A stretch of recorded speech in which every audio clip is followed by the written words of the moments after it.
សួរបាទបងប្អូនទាំងអស់គ្នាថ្ងៃនេះខ្ញុំមានចំណងជើងថាពេលដៃជាប់ខ្នោះទើបដឹងខ្លួនខុសហើយបទនេះដែរខ្ញុំបាទមិនមានចេតនាចង់ច្រៀង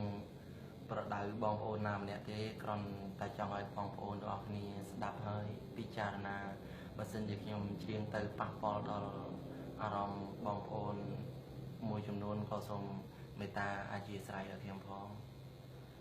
បាទសូមអញ្ជើញទទួលសន្តាប់ទាំងអស់គ្នា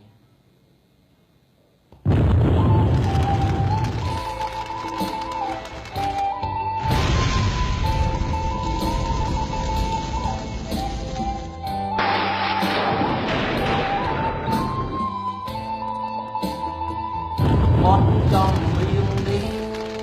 ខ្ញុំច្រៀងចេញពីចិត្តស្មោះថ្លែងពីកូនប្រុសដែលធ្លាប់ធ្វើឲ្យម៉ែយំដើរលេងកិច្ចផ្ទះជាមនុស្សរកក្រៅសង្គមធ្វើឲ្យអ្នកម៉ែបារម្ភព្រោះតែកូនប្រុសម្នាក់នេះញៀនស្រីល្បែងស្រាញៀនមកភ្លេចអ្នកមានគុណញៀនខ្លាំងហ៊ានលួចឆក់ប្លន់យកលុយចិញ្ចឹមមិត្តភក្តិថ្ងៃនេះភ្ញាក់ខ្លួនពេលដែលដៃជាប់ក្នុងច្រវាក់ភ័យពេកទឹកភ្នែកហូរស្រក់ទើបកូននឹកឃើញដល់ម៉ែកូនសុំតកូនខំហើយណាម៉ែកូនប្រុសនេះមិនល្អទេអាកតញ្ញូសាមានថ្ងៃនេះជួបហើយអំពើដែលកូនបានសាងសន្យាថានឹងកែខ្លួនថ្ងៃដែលកូនចេញពីគុក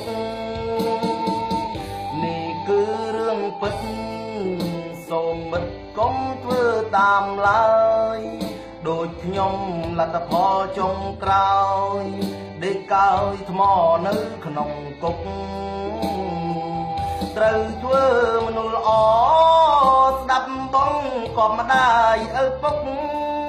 ជីវិតរួមមានក្តីសុខអនាគតល្អរុងរឿង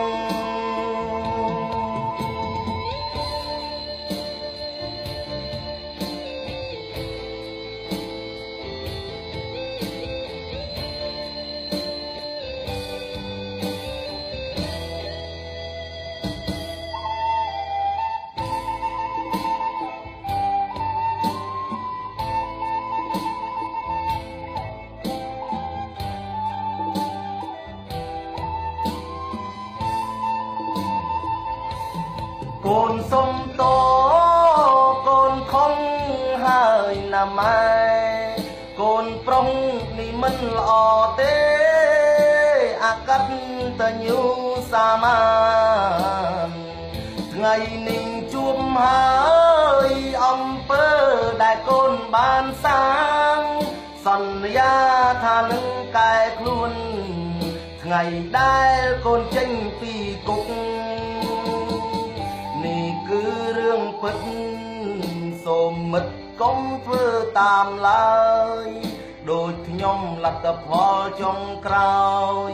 ដេកកោយថ្មនៅក្នុងគុកត្រូវធ្វើមនុស្សល្អស្ដាប់បងក៏ម្ដាយឪពុកជីវិតរួមមានក្តីសុខអនាគតល្អរុងរឿង